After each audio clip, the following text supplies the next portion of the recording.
Hey there, internet enthusiasts and casual scrollers. Imagine a world where your favorite websites load at a snail's pace, while others zoom by like cheetahs on roller skates. Picture your internet provider deciding which websites you can access freely and which ones require a premium subscription. That, my friends, is the dystopian reality without net neutrality. Think of it like this. Imagine your internet connection as a highway. With net neutrality, all cars, from sleek sports cars to humble hatchbacks, travel at the same speed limit. But without it, the internet service providers become the traffic wardens from hell, creating fast lanes for those who can pay extra and leaving the rest of us stuck in digital gridlock. This isn't just some abstract tech issue, it's about the future of the internet as we know it.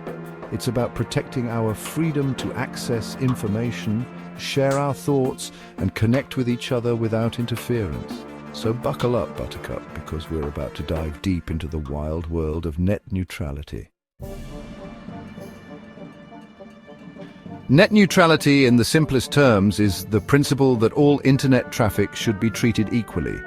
It's the idea that no matter who you are, where you're from, or what you're looking at online, your internet service provider shouldn't get to play favorites. Think of it as the digital version of equal opportunity.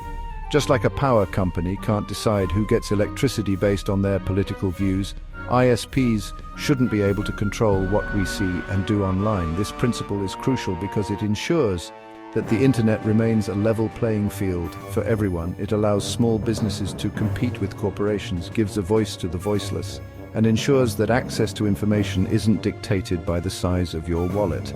In essence, net neutrality is the guardian of an open and free internet, and it's something we should all be fighting to protect. Net neutrality isn't just some vague idea, it's built on 4 concrete principles that ensure a fair and open internet for all. These principles are like the 4 legs of a table. Kick one out and the whole thing comes crashing down. 1, no blocking. This one's pretty straightforward. ISPs shouldn't be able to block access to any legal website, app or service. It's like having a bookstore owner tell you you're not allowed to read a particular book because they don't like the author. Not cool, right?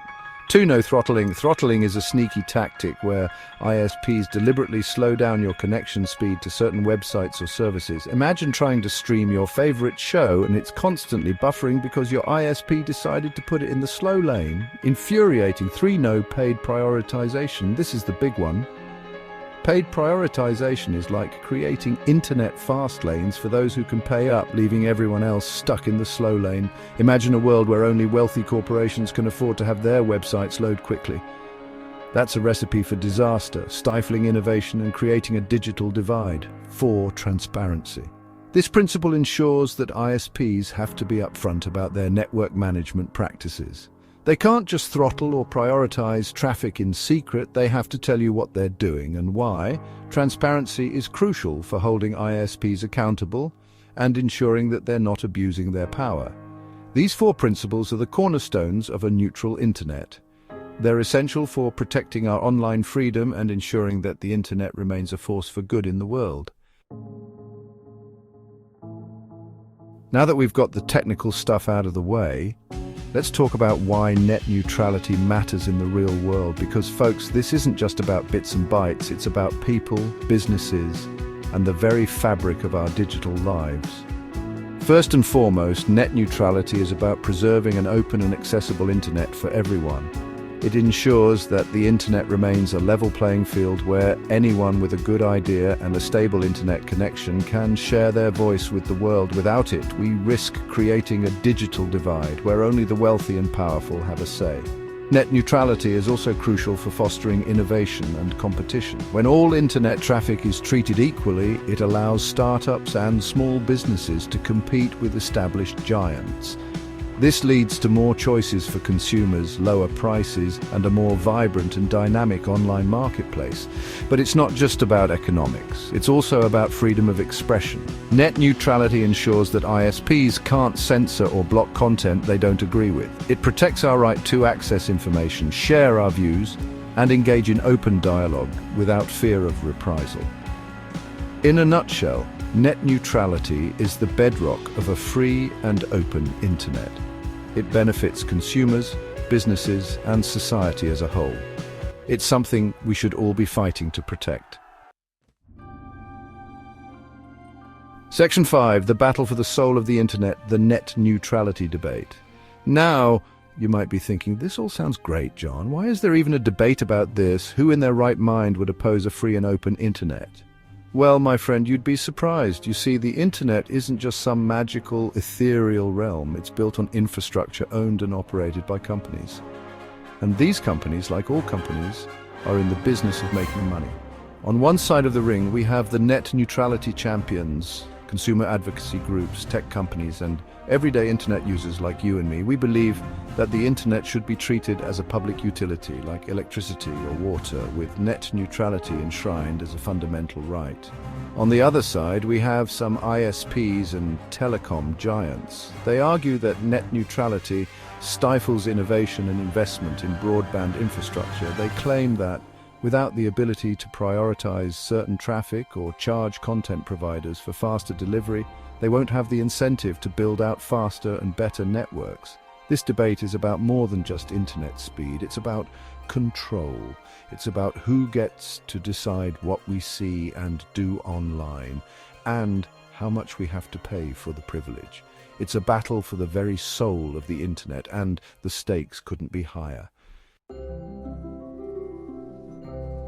Section 6, a roller coaster ride, the US net neutrality saga. The United States has been a key battleground in the fight for net neutrality, with the regulatory landscape shifting like the sands of a digital desert. Let's take a quick trip down memory lane, shall we? Back in the Obama era, the Federal Communications Commission, or FCC, passed strong net neutrality rules, classifying broadband internet as a telecommunications service and subjecting it to stricter regulations. It was a major victory for net neutrality advocates, but the celebration was short-lived. Enter the Trump administration, which promptly rolled back these protections, giving ISPs more freedom to block, throttle, and prioritize traffic as they see fit. It was a dark day for the open internet, but the fight was far from over. In recent years, the Biden administration has signaled its support for reinstating net neutrality protections, but the issue remains deeply polarized. The FCC is currently deadlocked, with Democrats favoring strong net neutrality rules and Republicans opposing them. To make matters more complicated, several states have taken matters into their own hands, passing their own net neutrality laws in defiance of the federal government. It's a legal and regulatory quagmire, and the future of net neutrality in the US remains uncertain. Section 7. A global perspective, net neutrality around the world. The fight for net neutrality isn't just an American issue, it's a global movement. Countries around the world are grappling with the same questions about how to regulate the internet and ensure that it remains open and accessible for all. The European Union has been a leader in net neutrality, implementing strong regulations that prohibit ISPs from blocking or throttling traffic and banning paid prioritization. These rules have helped to create a more level playing field for businesses and consumers alike. Other countries, like India and Canada, have also taken steps to protect net neutrality, while others are still lagging behind. In some parts of the world, internet access is heavily restricted or censored, highlighting the importance of a global push for an open and free internet. The global landscape of net neutrality is constantly evolving, with different countries adopting different approaches. But one thing is clear: the fight for an open internet is a global one, and we need to work together to ensure that everyone has equal access to this vital resource. Section 8, the uncertain future of net neutrality. So what does the future hold for net neutrality? Well, my friend, if I had a crystal ball that could answer that question, I'd be sipping margaritas on a private island right now, not talking to you fine folks.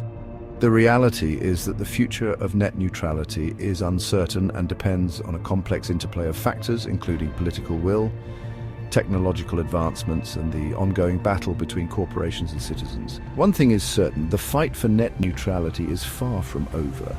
As technology continues to evolve at a breakneck pace, we can expect new challenges and opportunities to emerge. The rise of 5G, artificial intelligence, and the Internet of Things will only intensify the debate about how to regulate the internet and ensure that it serves the needs of all. The future of net neutrality may be uncertain, but one thing is clear: we can't take it for granted. We need to stay informed, engaged, and vocal in our support for an open and free internet. Section 9, our collective responsibility, safeguarding the open internet. The internet has revolutionized the way we live, work, and interact with the world. It's a powerful tool for communication, education, commerce, and entertainment. But like any powerful tool, it can be used for good or evil. Net neutrality is essential for ensuring that the internet remains a force for good in the world. It's about protecting our right to access information, share our views, and connect with each other without interference. The fight for net neutrality is not just about protecting our own individual rights, it's about safeguarding the future of the internet for generations to come. It's about ensuring that the internet remains a platform for innovation, creativity, and progress. So, what can you do to help? First, educate yourself about the issue.